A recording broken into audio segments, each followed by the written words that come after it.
My guest today is Republican Florida Governor Rick Scott. We thank you for coming on the air again. We had a good time with you last time. A lot of great information. Talked about donuts. Talked about a lot of subjects. Those are good. Yeah, but this time, one of the major subjects right now is gasoline and foreclosures. Let's start with the gasoline. Gasoline is up about 92% since Obama took office. And I really want to get your take on it because there's always an argument about it. The administration is saying, first of all, the administration is like they're shocked, they're stunned. This all of a sudden snuck up on them, which is ridiculous. Because I believe it's his monetary policies that are causing this inflation. They're printing in too much money. There were food's going up, gasoline's going up, but yet they're blaming it on the unrest in the Middle East.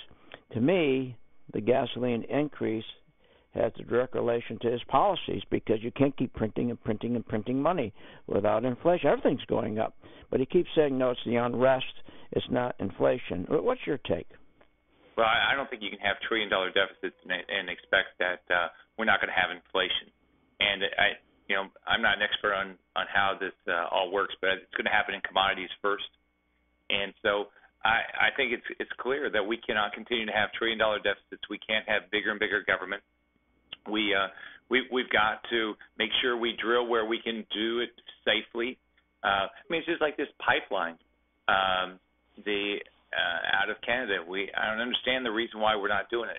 As you know, we down here, we in the state level, we can't have a lot to do with energy policy. Although try to make sure we conserve it as much as possible, make sure we don't let them do things that are going to harm our environment. So down here, as you know, we're focused on getting jobs going. And my one concern about high gas prices is what will it do to our tourism industry? That is a major problem for us in Florida. And matter of fact, talking about that, I want to run a clip on what Biden said the other day. What do you say to the person who's struggling to fill up the gas tank? And are you concerned that this will derail the economic gains that you've made? Well, I am very concerned that it can slow things up. I don't think it will last long because the reason for it is not an actual world shortage of oil. It's worry about turmoil in a particular country, in this case, Iran. I think that will pass. See, that's what gets me. What is it these guys don't get? I mean, you just brought up our state. Obviously, tourism is the biggest thing, and gasoline could kill us if the prices keep going up. And yet they're in denial. They're not looking at any of their policies. They're just like, oh, gee, there's a problem in Iran. That just keeps griping me. I don't understand why they just don't come up and tell the truth and fix this thing. Let's think about it. Ever since he was president and the stimulus package passed, we've lost 2.1 million jobs. Each job cost us $278,000, which is nuts. And then you look at the deficits, 1.3 trillion. Just like you said, you're not going to get low gas prices when we govern like this. And it's not just going to stop like Biden says in a few days. So I wish one day you've done a great job. You really have done a great job. And ever call this guy at the White House and say, "Hey, dude, what's up? Why aren't you doing what I'm doing here in Florida? It's working for us in Florida." I'm a small businessman. I wake up in the morning and I thank God you're my governor because I know you're making sure my real estate taxes go down, my business taxes go down, my regulations go down. Just the opposite of what the federal government's doing. Well, I did sort of something like that the other night. I was at the White House Sunday night, and I gave the president a letter, and it said, look, I'm glad you're focused on reducing corporate income taxes because we have got to, if we don't reduce our taxes, if we don't reduce our cost of government, if we don't reduce regulation, if we don't reduce frivolous lawsuits, then why are companies going to want to expand in America rather than in some country where they don't have as high taxes? We've got the second highest corporate tax rates in the world. Now, we've done the right things in Florida. Last year, we cut property taxes over $200 million. We cut business taxes for almost half the companies paying business taxes. Since I've been in office, we've eliminated, I think, about 1,100 regulations. So we are doing the right things, but we also need a federal partner to do the right things also. They've got to get the federal spending down, the taxes down, the regulation reduced, the litigation reduced. So we've got to have a federal partner that's going to help me do that. Yeah, and you don't have a federal partner. He's fighting you. I mean, on the other hand, if you take a look, and he's talking about the top marginal personal tax rate, 39.6. He wants to put it up to, and this is nuts. And then he wants to put a limit on itemized deductions, which are going to add another 1.2 percentage points to the top rate. He wants a new 0.9% Medicare tax. He wants to increase the dividend tax from 15 to 39%. I mean, this guy, and he wants more regulation. I'm a small business person, and it's hard for me to hire somebody knowing these kind of decisions that he's making. When I look at what you do, I get encouraged, but again, we can't do it. I mean, alone, like you said, we just can't. We need the government as the federal government as a partner, and you don't have a partner. He's an obstacle. That's unbelievable. So I don't know what we do. Let's take our foreclosures in our houses. Do you see what they're doing? The government now wants to come out, Fannie and Freddie, and they're going to have this big bulk sales. Now, you and I both know Florida. We have a real problem with foreclosures down here. And they came out with a plan, bulk sale. But wait a minute. If my house, next door to my house, a guy got foreclosed on, and the house doesn't look very good. And I want to go in and buy his house. I want to fix it up so I keep my property value up in my neighborhood.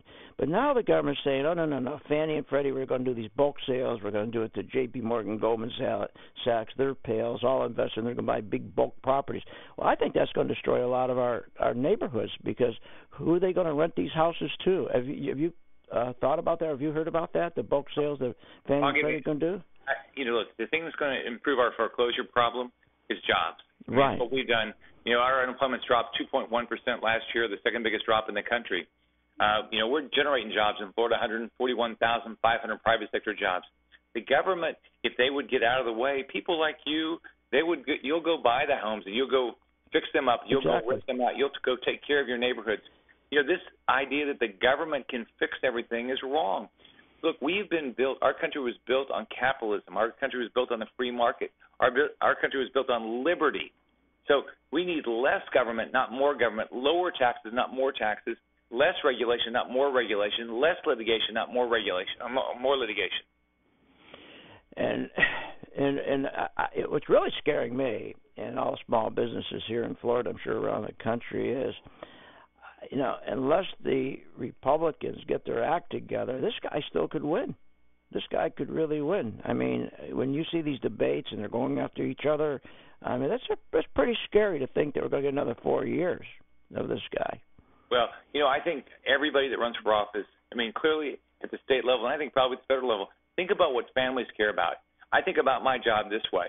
Every family I know wants to make sure their child gets a great education. Every family I know wants to make sure they can get a job.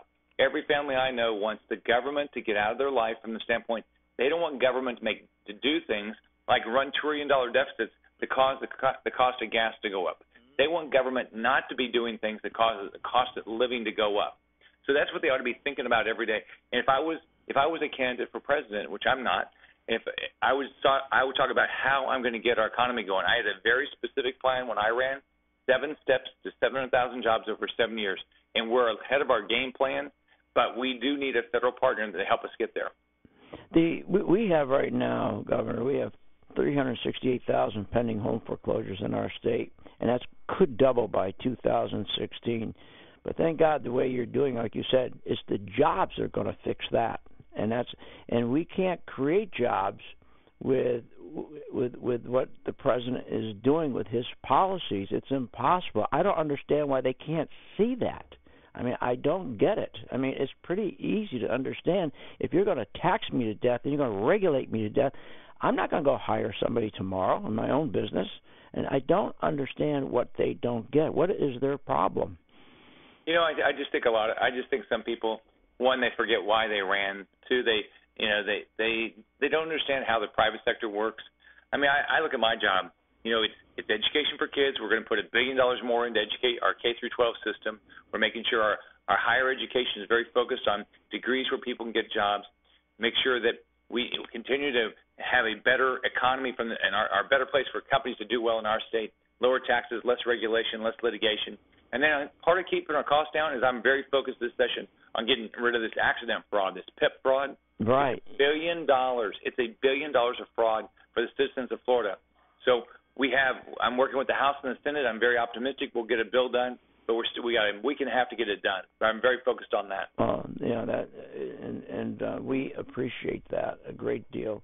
Did you see, going back to, I just wanted to get your opinion, did you see last week Fannie and Freddie, they came out with the numbers, what we're spending to defend Reigns and his pals who embezzled all that money. How can you run up $99 million in legal bills, these guys? Did you catch that? No, I didn't see that. $99 million is what you and I are paying to defend Reigns. When Reigns got caught, he cut a deal with the government that they would pay, you and I would pay his legal fees. In the last 5 years, they just came out the other day, $99 million you and I are paying for his legal fees. There's so much litigation in this country that we need to get rid of because you and I pay for it. I mean, there's plenty of just frivolous lawsuits out here. There's plenty of, it's just like I'm focused on this PIP fraud. It's just There's plenty of opportunities where attorneys, there's a lot of good attorneys out there and everybody needs their day in court, but there's frivolous lawsuits that have got to be stopped.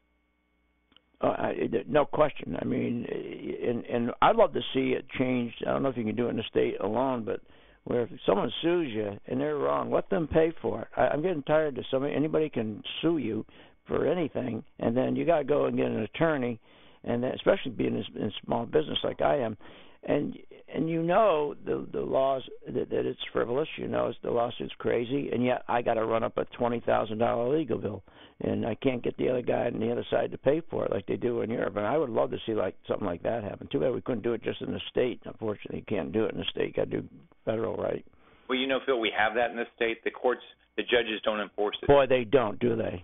I mean, that's one of the issues that we deal with every day is making sure that I have the right to appoint judges that are not judicial activists. That don't, I remember civics class where there's 3 branches of government, and so there's supposed to be legislative, executive, and judiciary. Well, often the judiciary wants to make the laws. That's not right. Their job was basically make sure we, enforce the laws that we have. Don't be making new laws. I don't have the right to make a law. All I have the right to is to veto or sign a bill. And my job is to run the government. Their job is to enforce the laws, not make new laws.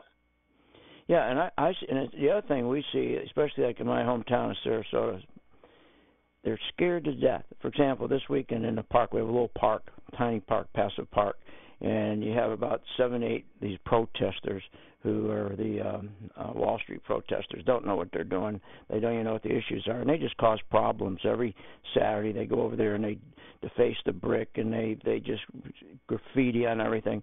And the police have not been wanting to go in and arrest this group, only 6 of them. They finally had. They went in, and you wouldn't believe, the ACLU comes in, appoints these guys an attorney. I mean, it's incredible. No wonder the police, the city, they don't want to ever go and enforce the law. It's unbelievable what they did. This guy was defacing all the brand new brick. They put $300,000 investment in this little park, and they're over there graffiti all over everything, and they've been holding up. They finally had enough of it. They go in, they arrest them, and now, oh man, the ACLU is appointing attorneys for them. It's all over the newspaper. No wonder our police don't want to do anything anymore. Well, look, if you and I were doing that, we would get arrested. Right. There shouldn't be selective enforcement of the law. Everybody has to live under. If we're gonna have a law, let's enforce the laws. Let's all live under the same rules. Let's talk about one last thing here. And again, I really thank you for your time. I know you're busy. Let's talk about the payroll tax. It's going to cost us another $90 billion. Our federal debt, the payroll tax, the cut. What's your take on that? Well, look, anytime that we can reduce, taxes, I'm generally in favor of it. At the same time, Social Security is not funded. If you get your Social Security statement, it says that it's only 76% funded. There will be changes. All this does is exacerbate the problem. People rely on Social Security. They need to be. If think about it, we've all paid into Social Security. We were told that we would have the money when we retire. It doesn't look like the money's going to be there. That's not right. It's no different than what's happening, at states where we have pension plans that are not funded. We've got to fix these things. But the way to fix Social Security is not to put less money into it, which is what this is doing. Exactly. Exactly, and just like this $40 the president's talking about, how he's going to, the gasoline's going up, we're going to take care of it by giving you extra $40, which is a joke because that $40 they're paying that on everything else because of his policies. Inflation's gone, they're paying that and more. Their food bills are going up, everything else is going up, so they're not gaining really on that $40. So let me play this clip here for you. The fact of the matter is that over the last 2 years, American businesses have created 3.7 million new jobs. Manufacturers are hiring for the first time since the 1990s. The auto industry is back.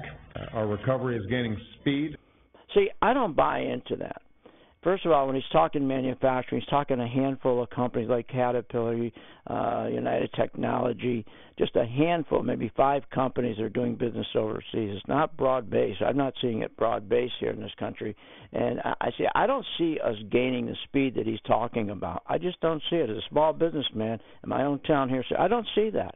We're not gaining it. I don't see that. Well, in Florida, we had a good year last year. We had lost, as you know, before I came into office, we had lost jobs for 4 straight years. People started moving out of the state. Now people are moving back in the state. Jobs were created last year, but we have a lot of work to do. We still have 900,000 people out of work.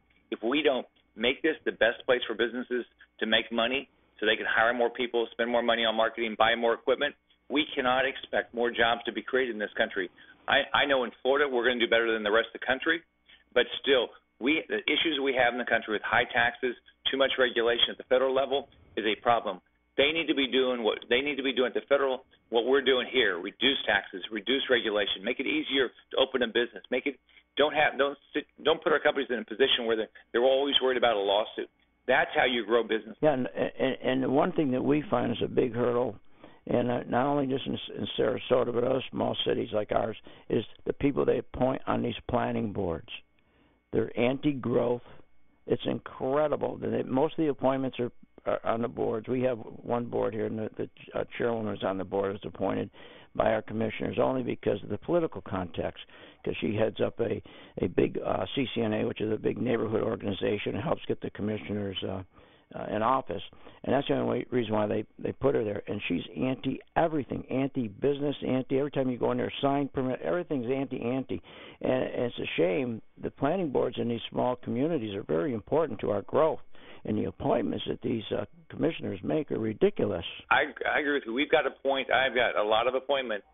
We've got to appoint people that believe in the free market system, want our kids to be able to get jobs, and so that's what I'm trying to do. So thanks a lot for the opportunity to be on, and have a great day. All right, thank you, and thank you for a great job you're doing for us. You really are. The only growth is right here in Florida, and if the federal government would take a look at what you're doing and mirror it, we'd be far ahead with our recovery. But unfortunately, they're not doing that. Thank you, Governor. All right, have a good day. Bye-bye. Okay, bye.